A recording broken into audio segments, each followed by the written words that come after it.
जरा सोचो, अगर तुम्हें 40 करोड़ रुपए दिए जाएं, वो भी सिर्फ इस चीज के लिए कि तुम्हें बस एक बड़े से व्हाइट रूम में लगातार 50 दिनों तक बिना बाहर आए रहना है। कुछ ऐसा ही होता है केट और माइक के साथ। कहानी की शुरुआत में हमें एक कपल केट और माइक को एक बड़े से व्हाइट रूम में घूमता हुआ दिखाया जाता है। इस रूम में सभी चीजें व्हाइट कलर की थी। दरअसल केट और माइक पर वुआन नाम की एक डॉक्टर एक्सपेरिमेंट कर रही थी, जिसमें इन दोनों को इस व्हाइट रूम में लगातार 50 दिनों तक बिना बाहर आए रहना था, और अगर वो दोनों उस रूम में 50 दिन तक रुक गए तो उन्हें $5 मिलियन यानी 40 करोड़ रुपए इनाम के तौर पर मिलेंगे। लेकिन अगर उन दोनों में से किसी एक ने भी हार मानी तो ये इनाम घटकर $1 मिलियन यानी 8 करोड़ रुपए ही रह जाएगा। इस एक्सपेरिमेंट के रूल के हिसाब से इस रूम में उन दोनों के अलावा और कोई नहीं रहेगा, ना ही वो किसी से मिल पाएंगे, और इनके पास एंटरटेनमेंट का भी कोई जरिया नहीं होगा। अब ये दोनों बहुत खुश थे, क्योंकि इन्हें लग रहा था कि ये पैसे कमाने का सबसे आसान तरीका है। यहाँ पर ये आपस में डिस्कस करने लगते हैं। केट माइक से कहती है कि मैं इन $5 मिलियन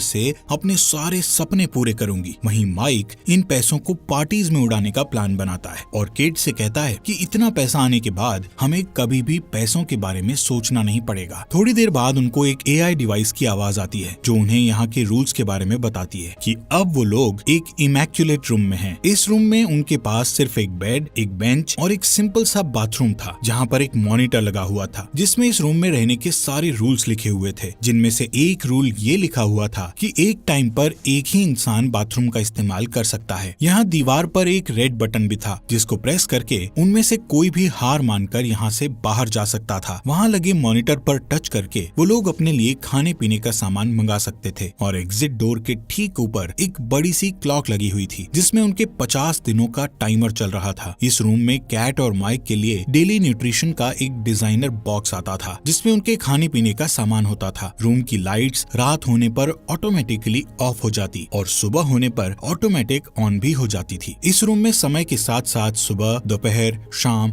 और रात होने की अनाउंसमेंट AI डिवाइस से की जाती थी, जिसका मतलब होता था कि अब उन्हें आराम करना चाहिए। स्क्रीन पर टच करके वो अपने लिए अलार्म भी लगा सकते थे। माइक यहाँ ऐसे रहने लगता है जैसे कि उसके वेकेशन चल रहे हों, इसलिए वो हर रात देर से सोता था। वहीं केट अपने लिए एक अलार्म सेट करती है ताकि वो अपना एक रूटीन बना सके। अब वो दोनों अपनी पहली रात यहाँ एक ही बिस्तर पर बिताते हैं। सुबह होते ही केट नहाने के लिए बाथरूम में जाती है और वहाँ शीशा देखती हुई खुद को कहने लगती है कि हमें इस चैलेंज को हर हाल में जीतना है। नहाने के बाद वो अपने कपड़े बाथरूम की लॉन्ड्री में धोने के लिए दे देती है, जिसके बदले में उन्हें सिंपल सा प्लेन पजामा और टी-शर्ट्स मिलती हैं। वो दोनों आपस में मस्ती करते हुए कहते हैं कि चलो, इन लोगों ने कम से कम उन्हें रंगीन कपड़े तो दिए। कुछ टाइम बिताने के बाद केट सोचती हुई माइक से बोलती है कि आखिर डॉक्टर वुआन ये एक्सपेरिमेंट क्यों कर रही है। माइक केट से बोलता है कि मुझे इसके बारे में नहीं पता। उन दोनों को बस इतना पता था कि उन्हें 50 दिनों तक यहाँ रहना है, जिसके बदले उन्हें 40 करोड़ रुपए मिलेंगे। इसके बाद माइक और केट खुद को बिजी रखने की कोशिश करते हैं। केट अपना मन शांत करने के लिए मेडिटेशन करने लगती है। वहीं माइक घूर घूर कर उस क्लॉक की ओर देख रहा था, जिसमें 50 दिन का टाइमर चल रहा था। बैठे बैठे माइक अजीब अजीब सी बातें सोचने लगता है, जैसे कि यहाँ की दीवारों का रंग सफेद ही क्यों किया गया है। केट उसे बार बार कहती है कि उसे लगातार उस क्लॉक की ओर नहीं देखना चाहिए, बल्कि उसे यहाँ टाइम बिताने के बाद मिलने वाले 40 करोड़ रुपए के बारे में सोचना चाहिए। लेकिन माइक के लिए ये बिल्कुल भी आसान नहीं था, क्योंकि वो कुछ दिन से सही से अपनी नींद भी पूरी नहीं कर पा रहा था। वहीं केट अपना डेली रूटीन जारी रखती है और वो माइक का ध्यान उस क्लॉक से हटाने के लिए उसे कुछ टाइम रनिंग करने को कहती है। जब केट मेडिटेशन कर रही होती है तो माइक भी उसे देखकर रनिंग करने लगता है। इसके बाद टाइम पास करने के लिए वो दोनों बच्चों वाले गेम्स खेलने लगते हैं और साथ ही डांस करते हैं। यहाँ पर जैसे ही वो दोनों अपने कपड़े लॉन्ड्री में धोने के लिए देते हैं तो वापस उन्हें वही सेम पजामे मिल जाते हैं। ऐसे ही कुछ हफ्ते बीत जाने के बाद कुछ ऐसा होता है कि माइक को उस रूम में एक कीड़ा दिखता है और वो उससे बात करने लगता है। माइक उसे खाना खिलाने की कोशिश करता है, लेकिन जैसे ही वो फर्श पर अपने मिल्क शेक की कुछ बूंदें गिराता है, तभी AI डिवाइस की आवाज आती है जो उसे कहती है कि ये खाने पीने का सामान सिर्फ तुम दोनों के लिए है। माइक यहाँ पर थोड़ा परेशान हो जाता है और उस AI डिवाइस से कहता है कि ये कीड़ा यहाँ भूख की वजह से मर जाएगा, इसलिए मैं बस इसे यहाँ से बाहर निकालने की रिक्वेस्ट कर रहा हूँ। केट माइक को समझाने की कोशिश करती है कि जिस स्पीकर से AI डिवाइस की आवाज आती है वो दोबारा किसी चीज को नहीं दोहराता, लेकिन माइक केट से कहता है कि मुझे इस कीड़े को बाहर निकालना ही पड़ेगा, वरना ये यहीं पर मर जाएगा। इतना कहता हुआ वो उस रूम में लगे रेड बटन की ओर जाने लगता है। यहाँ पर इन दोनों के बीच बहस होने लगती है। केट कहती है कि वो बटन दबाने पर कर हम ये चैलेंज हार जाएंगे और उन्हें यहाँ से खाली हाथ बाहर निकाल दिया जाएगा। हालांकि माइक बाहर नहीं जा रहा था, वो बस उस कीड़े को बचाने की कोशिश कर रहा था। इसके बाद माइक उस कीड़े को नीचे रखकर केट को कहता है कि ये कीड़ा एक लिविंग थिंग है और तुम्हें इस पर जरा सी भी दया नहीं आ रही। जिस पर केट उससे कहती है कि तुम्हें ऐसा इसलिए लग रहा है क्योंकि तुम एक वेजिटेरियन इंसान हो। ऐसे ही काफी देर तक इनकी बहस चलती है और गुस्से में केट वहाँ से आगे बढ़ने लगती है कि तभी बातों ही बातों में गलती से उसका पैर उस कीड़े के ऊपर टिक जाता है, जिससे वो कीड़ा वहीं पर मर जाता है। केट माइक से बोलती है कि ऐसा उससे गलती से हुआ है, लेकिन माइक ये मानने को तैयार नहीं होता और गुस्से में आकर वो एक कोने में अपना पूरा दिन बिता देता है। इस रूम के रूल्स के अकॉर्डिंग उन्हें 2 ट्रीट्स लेने की परमिशन थी, इसलिए माइक केट से कहता है कि मैं अपनी एक ट्रीट लेने वाला हूँ। केट उसे याद दिलाती है कि ऐसा करने से उनके प्राइज मनी से $1,00,000 कम हो जाएंगे, इसलिए वो माइक को ऐसा करने से मना करती है। लेकिन फिर भी माइक अपनी ट्रीट लेने चला जाता है और बदले में उसे एक ग्रीन कलर का स्केच मिलता है। माइक कहता है कि इससे तो उसका कुछ होने वाला नहीं है, फिर भी कम से कम अब दीवार पर आर्ट बनाकर टाइम पास तो कर ही सकता हूँ। अब जैसे ही कैट उसे दीवार पर ड्राइंग करते हुए देखती है तो वो उससे खुद का पोर्ट्रेट बनाने को कहती है, जिस पर माइक भी उसका पोर्ट्रेट बनाने लगता है। काफी टाइम बाद केट बोर होकर यहाँ से चली जाती है क्योंकि वो माइक के लिए एक मॉडल नहीं बनना चाहती थी। वहीं माइक तब तक ड्राइंग करता रहता है जब तक वो उस स्केच को खत्म नहीं कर देता। वो पूरे बाथरूम और टॉवल को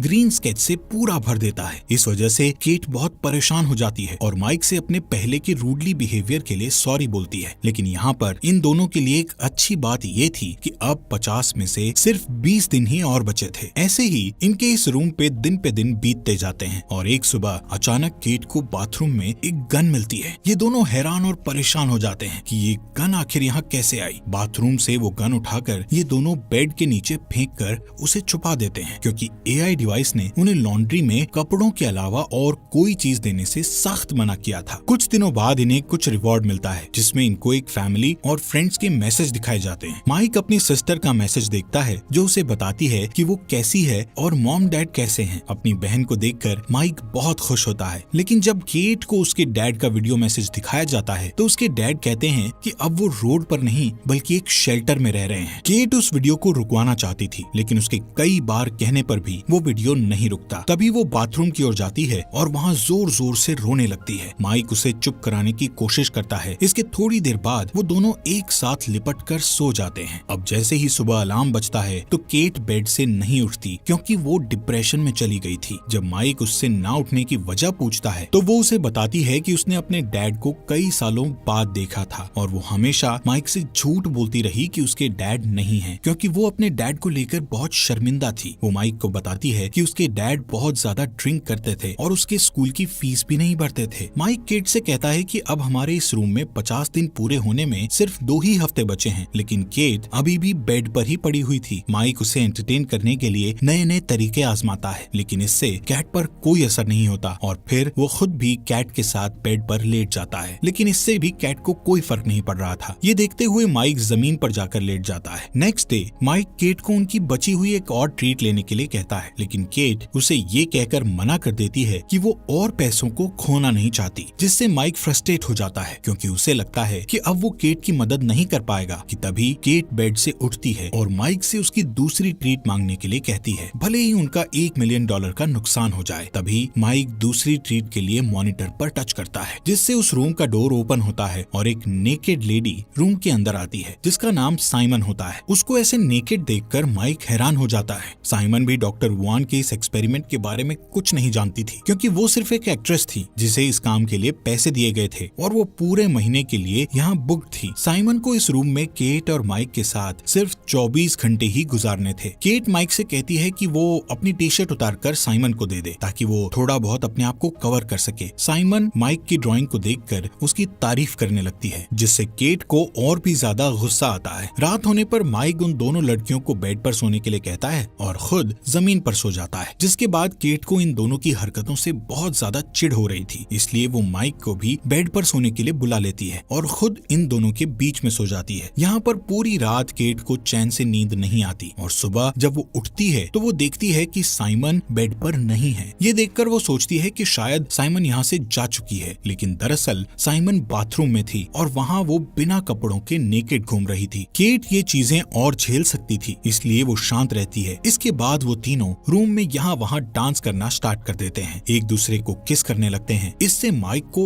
इतना ज्यादा नशा चढ़ जाता है कि उसे हेलुसिनेशन होने लगते हैं। उसे अपने हर तरफ खून ही खून दिखता है। माइक अपने आप को पानी में डूबता हुआ देखता है। वहीं पानी में उसे अपना छोटा भाई भी दिखता है जो उसके साथ ही डूब रहा था। इसी बीच केट और साइमन माइक को होश में ले आती हैं, लेकिन वो अभी भी पैनिक कर रहा था और जोर जोर से रोने लगता है। वो बार बार एक ही चीज रिपीट कर रहा था कि मेरे भाई शॉन को डूबने से बचा लो। केट उसे किसी बेड पर ले जाकर सुला देती है, जिसके बाद साइमन केट से पूछती है कि वो और माइक कैसे मिले थे, जिस पर केट बताती है कि वो लोग एक बारिश वाले दिन मिले थे। उसके पास अम्ब्रेला नहीं थी। तभी माइक उसके पास आया और उसने उसे भीगने से बचाया। यहाँ पर ये दोनों आपस में ऐसे काफी टाइम बातचीत करती रहती हैं। थोड़ी देर बाद माइक जग जाता है और साइमन के पास जाकर बैठ जाता है, जहाँ वो दोनों अपनी अपनी लाइफ के बारे में बातें करने लगते हैं। साइमन बताती है कि उसने अपनी मदर को बचपन में ही खो दिया था। यहाँ पर ये दोनों अपने अपने फैमिली मेंबर्स के गम को शेयर करने लगते हैं, जिससे इन दोनों के बीच बॉन्ड और अच्छा हो जाता है। साइमन माइक का हाथ पकड़कर उसे रिलैक्स फील करवाती है कि तभी पीछे से केट आकर उन दोनों को एक दूसरे का हाथ पकड़े हुए देख लेती है। अब केट का गुस्सा 7वें आसमान पर चला जाता है, क्योंकि वो पहले से ही उन दोनों की नजदीकियों को बहुत झेल रही थी। केट साइमन को बोलती है कि तुम शुरू से मेरे बॉयफ्रेंड को मुझसे छीनने की कोशिश कर रही हो। इस बात पर साइमन भी केट पर गुस्सा हो जाती है और बोलती है कि तुम एक इनसिक्योर लड़की हो जिसे अपने बॉयफ्रेंड पर जरा सा भी विश्वास नहीं है। यहाँ पर ये दोनों एक दूसरे पर चिल्लाना शुरू कर देते हैं। तभी माइक गुस्से में आकर इन दोनों पर चिल्लाता है और यहाँ से जाने लगता है। थोड़ी देर बाद केट साइमन से माफी मांगने की कोशिश करती है, लेकिन साइमन उसके गुस्से को ये कहकर और भड़का देती है कि उसने माइक के साथ ऐसा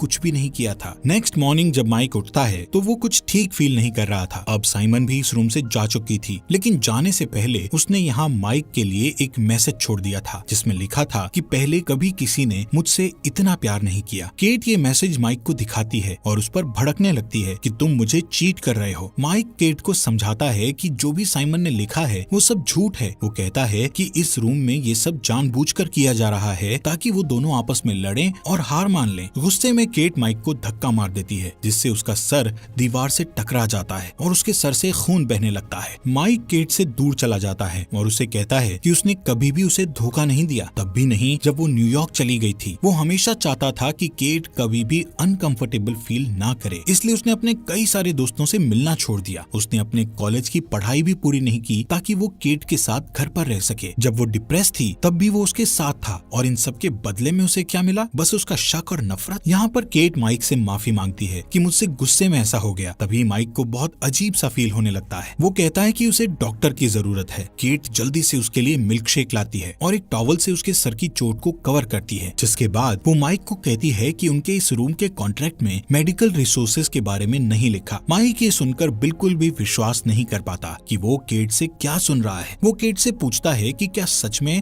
तुम्हें मेरी इस चोट की चिंता है? दरअसल माइक की चोट काफी छोटी सी थी और धीरे धीरे उससे खून आना बंद भी हो जाता है। लेकिन माइक ये बात सोचकर बहुत परेशान होता है कि क्या होता अगर केट गुस्से में उस पर और ज्यादा घातक हमला करती। शायद अब तक तो उसकी मौत भी हो चुकी होती। वो केट से कहता है कि पैसों के लिए वो उसे जान से भी मार सकती है। अब माइक केट से कहता है कि भाड़ में गया पैसा, मुझे इस रूम से सबसे ज्यादा नफरत हो गई है। माइक डिसाइड करता है कि वो यहाँ से बाहर चला जाएगा। केट उसे बाहर जाने से मना करती है और कहती है कि अगर वो यहाँ से बाहर जाने की कोशिश करेगा तो वो उसे शूट कर देगी। माइक उसकी इस बात को इग्नोर करता हुआ रेड बटन दबा देता है और व्हाइट रूम से बाहर निकल जाता है, जबकि उसके 50 दिन होने में सिर्फ चंद ही दिन बाकी थे। माइक के यहाँ से जाने के बाद केट सो जाती है और पूरा दिन उदास रहती है, जिसके बाद वो माइक की पेंटिंग देखते हुए उसे याद करती है। केट के अब इस रूम में सिर्फ 2 ही दिन बचे थे जिससे वो इस चैलेंज को जीत जाती, लेकिन केट 2 दिन पहले ही उस रेड बटन को दबाकर यहाँ से बाहर निकल जाती है। कुछ महीने बाद हम माइक को जॉगिंग करते हुए देखते हैं, जो अब सिंगल था। जॉगिंग करते वक्त वो केट की बिल्डिंग के पास से गुजरता है। रास्ते में अचानक वो केट से मिलता है। यहाँ हमें पता चलता है कि उस रूम से बाहर आने के बाद